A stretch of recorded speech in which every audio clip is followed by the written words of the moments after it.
అందరికీ నమస్కారం. నిన్నే వరిస్తా సీజన్ 2 పార్ట్ 49.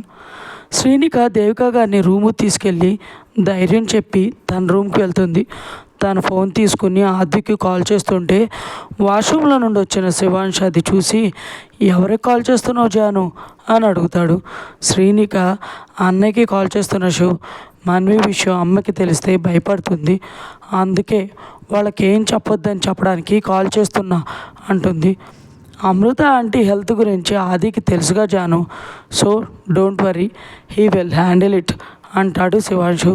శ్రీనిక, అన్నయ్య కాల్ లిఫ్ట్ చేయలేదు, బిజీగా ఉన్నాడేమో అని ఫోన్ పక్కన పెట్టేసి నేను వెళ్ళి కాఫీ తీసుకొని వస్తా అని వెళ్తుంది. శివాంశు బెడ్ మీద కూర్చుని ఆలోచిస్తుండగా ఆద్విక్ శ్రీనికకి కాల్ చేస్తాడు. డిస్ప్లేలో నెంబర్ చూసి కాల్ లిఫ్ట్ చేస్తాడు శివ్. ఆద్విక్, చెప్పరా శ్రీ, కాల్ చేసావు అంటాడు. శివాంశు, అది నేను శివుని, జాను కిందకు వెళ్ళింది అంటాడు. Advik, is everything okay Shiv అంటాడు. శివాంశు, అది ఇప్పటికైతే నో ప్రాబ్లం, జాను నీతో మాట్లాడాలని కాల్ చేసింది అంటాడు. ఆద్విక్, తను కాల్ చేసినప్పుడు ట్రాఫిక్లో ఉన్నా, ఇక్కడ సౌండ్స్కి కాలు సరిగా వినిపించలేదు, లిఫ్ట్ చేసే టైంకి కట్ అయ్యింది అని చెప్తాడు. శివాంశు, మన్వి విషయం అమృత ఆంటీ వాళ్ళకి ఏం చెప్పొద్దని చెప్పడానికి కాల్ చేసింది అది అంటాడు. ఆద్విక్, చెప్పను శివ్, పిన్ని హెల్త్ కొంచెం సరిగా లేదు, బీపీ ఉందన్నారు, ఇవన్నీ తెలిస్తే చాలా ప్రాబ్లం అవుతుంది అంటాడు. సీసీటీవీ ఫుటేజ్ ఏమైనా చూసావా అది అని అడుగుతాడు శివ్. ఆద్విక్, నో శివ్, ఆ ఏరియాలో సీసీ కెమెరాస్ వర్క్ చేయడం లేదంట అంటాడు. శివాంశు, ఇప్పుడు ఎలా అది అంటాడు. నేను ఐజీ గారితో మాట్లాడి ఈ కేసులో కలెక్ట్ చేసిన ఎవిడెన్స్ డీటెయిల్స్ తెప్పిస్తాను, ఏదైనా క్లూ దొరుకుతుందేమో చూద్దాం అంటాడు ఆద్విక్. శివాంశు, నువ్వే ఏదో చేయాలి అంటాడు. ఆద్విక్, తను వేద్ వైఫ్ మాత్రమే కాదు, నా చెల్లెలు కూడా శివ్ అనగానే శివాంశు, థ్యాంక్ యూ ఆది అంటాడు. ఆద్విక్, నేను తర్వాత కాల్ చేస్తా శివ్ అనగానే శివాంశు, ఓకే ఆది, బాయ్ అని కాల్ పెట్టేస్తాడు. వేదు భోజనం చేసి రూమ్లోకి వెళ్ళేసరికి మన్విత ఫ్రెష్ అయ్యి నిద్రపోతూ ఉంటుంది. తను ఏడుస్తూనే నిద్రపోయింది అనడానికి తన చెంపల మీద కన్నీటి చారల ఆనవాళ్ళు. వేదు వెళ్ళి తన పక్కన కూర్చుని తల నిమురుతూ, ఎంత ధైర్యంగా ఉండేదాను మన్వి, అలాంటిది ఇప్పుడేంటి ఇంత వీక్ అయిపోయావు, ఇంత భయపడుతున్నావు, నీలో ధైర్యాన్ని చూసే నేను నిన్ను ప్రేమించాను, నువ్వెలా ఉంటే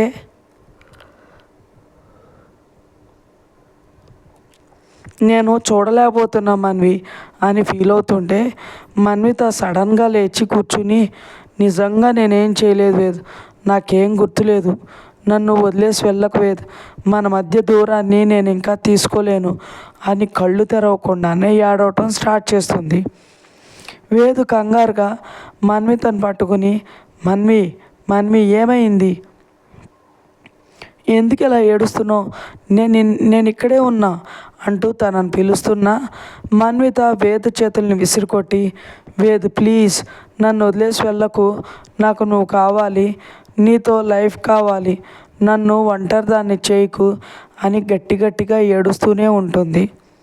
వేద్ మన్విత బిహేవియర్కి ఏమీ అర్థం కాక మన్విత భుజాల మీద చేతులేసి గట్టిగా పట్టుకుని, మన్వి ఓపెన్ యువర్ ఐస్,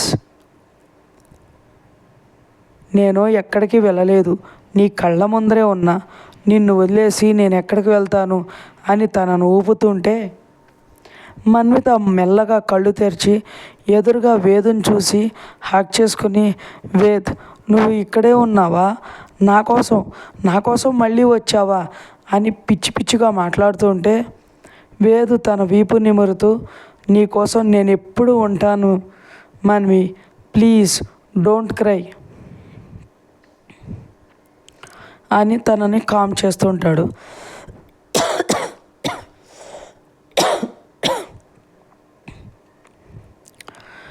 చిత్ర మహేంద్ర గారి దగ్గరికి వెళ్ళగానే హితేష్ తన ఫోన్ తీసుకుని కాల్స్ చూస్తే సౌమ్య నుండి కాల్ ఉండడంతో తనకి తిరిగి కాల్ చేస్తాడు. సౌమ్య కాల్ లిఫ్ట్ చేసి హితు బిజీగా ఉన్నావా అని అడుగుతుంది. హితేష్ నో సౌమ్య, ఫ్రీగానే ఉన్నాను, ఎక్కడికి రమ్మంటావు అంటాడు. సౌమ్య ఒక రెస్టారెంట్ అడ్రస్ చెప్పి అక్కడికి రమ్మంటుంది. హితేష్ 1/2 అవర్లో స్టార్ట్ అవుతాను అని చెప్పి కాల్ పెట్టేసి మహేంద్ర గారి రూమ్ దగ్గరకు వెళ్తాడు. అక్కడ చిత్ర సారీ మావయ్య, సార్ని ఎవరు ఏమన్నా నేను ఒప్పుకోను కదా, అందుకే అలా అనేసా, ఇంకెప్పుడు అలా అనను, ప్లీజ్ నా మీద కోపం తగ్గించుకుని నాతో మాట్లాడండి మావయ్య, మీరు ఎలా చెప్తే అలా వింటా అని రిక్వెస్ట్ చేస్తుంటే కోడల మీద ప్రేమతో మహేంద్ర గారు నవ్వేసి చిత్ర తల మీద చేపెట్టి ఇలా బుజ్జగించడం మాత్రం బాగా తెలుసు నీకు, ఇలా చేసినందుకు పనిష్మెంట్ ఉంది, ఆ పనిష్మెంట్ నీకు ఓకే అంటే నీ సారీ యాక్సెప్ట్ చేస్తా అంటారు. చిత్ర నాకు ఓకేనే, పనిష్మెంట్ ఏంటో చెప్పండి మావయ్య అంటుంది. మహేంద్ర గారు మీ సార్ కోసం నువ్వు చేస్తావే స్పెషల్ పాయసం, అది చేసుకుని తీసుకురా బంగారు తల్లి అంటారు. చిత్ర అరగంటలో చేసేసి తీసుకొస్తా మావయ్య అని హ్యాపీగా బయటకు వస్తుండగా హితేష్ ఎదురుగా వచ్చి చిన్నపిల్లల గెంతులేకు, అన్నీ నువ్వే నెత్తినేసుకుని చేయకు, హెల్ప్కి మల్లిక నీతోనే ఉంటుంది, ఏం కావాలన్నా తను అడుగు ఇస్తుంది అంటాడు. చిత్ర అంటుంది. Hitesh that's my crying baby, ఇలా బుద్ధిగా నేను చెప్పినట్లు విన్నావనుకో అంటుండగానే చిత్ర నవ్వుతూ మీరు ఏం చెప్పినా ఏం చేసినా నా కోసం, మన బేబీ కోసమే కదా సార్, తప్పకుండా మీరు చెప్పినట్లే వింటాను అని కిచెన్లోకి వెళ్తుంది. హితేష్ చిత్ర వెనక్కి వెళ్ళి క్రయింగ్ బేబీ బయట నాకు చిన్న పని ఉంది, నేను వెళ్ళి చూసుకురానా అని అంటాడు. చిత్ర వెళ్ళండి సార్, దానికి నా పర్మిషన్ ఎందుకు చెప్పండి అంటుంది. హితేష్ నా బంగారంకి చెప్పకుండా వెళ్తే ఇంకేమైనా ఉందా, నేను లేనని చెప్పకుండా వెళ్ళానని మళ్ళీ ట్యాప్ తిప్పేసి ఇంటిని ముంచేస్తుందేమో అని నా భయం అంటాడు నవ్వుతూ.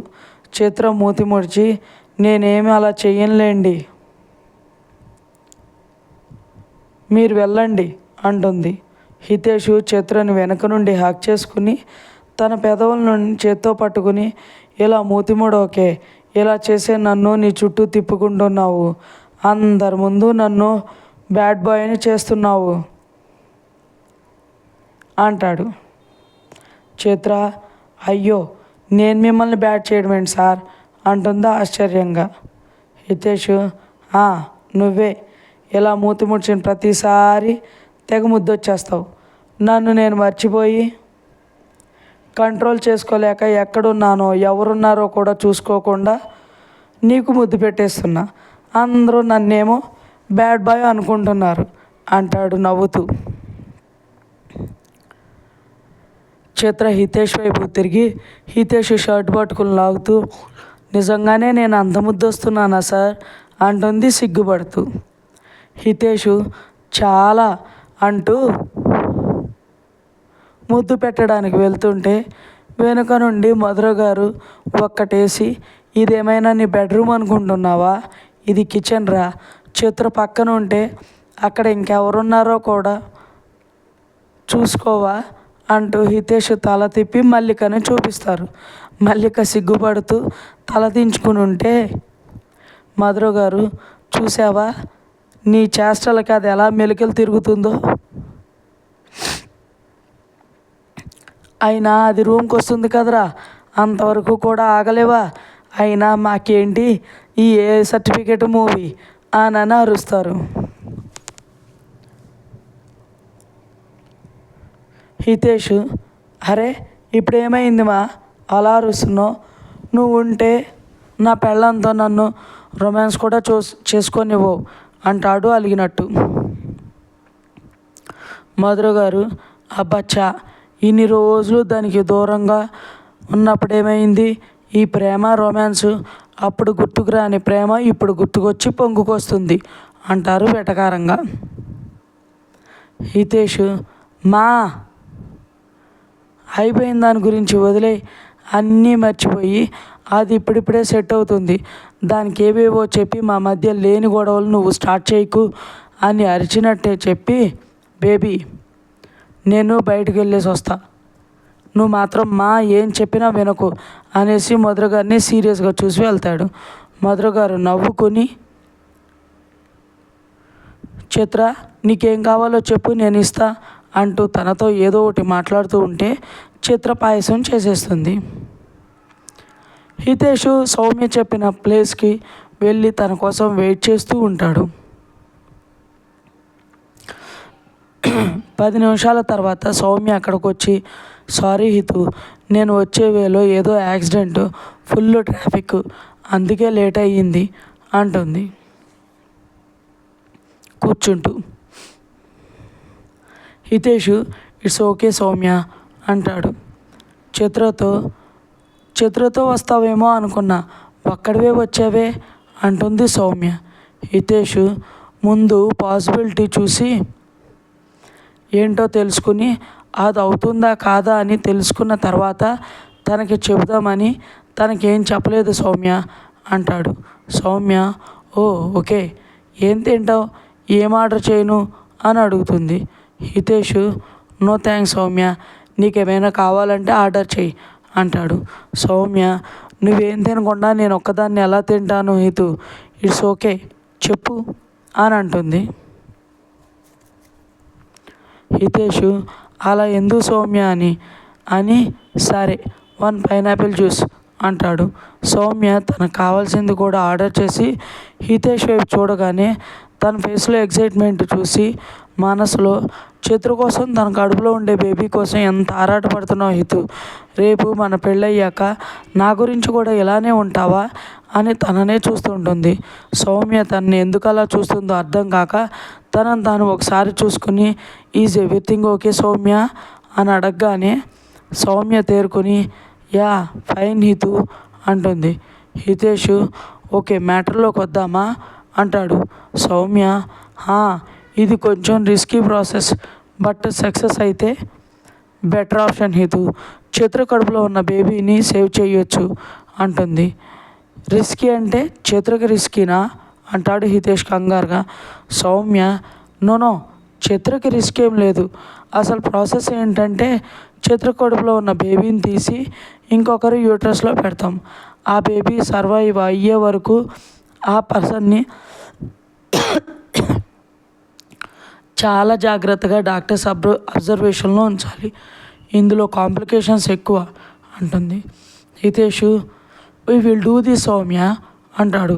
సౌమ్య, హితు ఇది చాలా పెద్ద ప్రాసెస్, డాక్టర్స్ ఇక్కడ లేరు, మనం ఫారిన్ నుండి పిలిపించాలి, ఇది చాలా అంటే చాలా రేర్గా జరిగే ఆపరేషను, ఎక్స్పర్ట్స్ ఈజీగా దొరకరు, ఈ బేబీని కావాలని మీరు ఆశపడుతున్నారు కాబట్టి ఈ ఆప్షన్ గురించి చెప్పాను అంటుంది. హితేష్, ఎక్కడి నుండైనా పిలిపించు సౌమ్య, ఎంత మనీ అయినా పర్వాలేదు, నాకు ఫ్యామిలీ ముఖ్యం, ఈ బేబీ కోసం ఇంట్లో అందరూ చాలా హోప్స్ పెట్టుకున్నారు, ఎప్పుడు నన్నేమీ అడగని చిత్ర నాకు ఈ బేబీ కావాలి సార్ అంటూ ఎంతగా ఏడ్చిందో నాకు మాత్రమే తెలుసు, నా కోసం తను బేబీని వదులుకోవడానికి కూడా సిద్ధపడింది, అలాంటి తన కోసం ఇది చేయడం నాకు చాలా చిన్న విషయం అంటాడు హ్యాపీగా. ఇంకా ఉంది ఫ్రెండ్స్, మీకు ఈ స్టోరీ నచ్చినట్లయితే లైక్ చేయండి, సబ్స్క్రైబ్ చేయండి, ఎంతలా ఆదరిస్తున్నందుకు థ్యాంక్ యూ సో మచ్.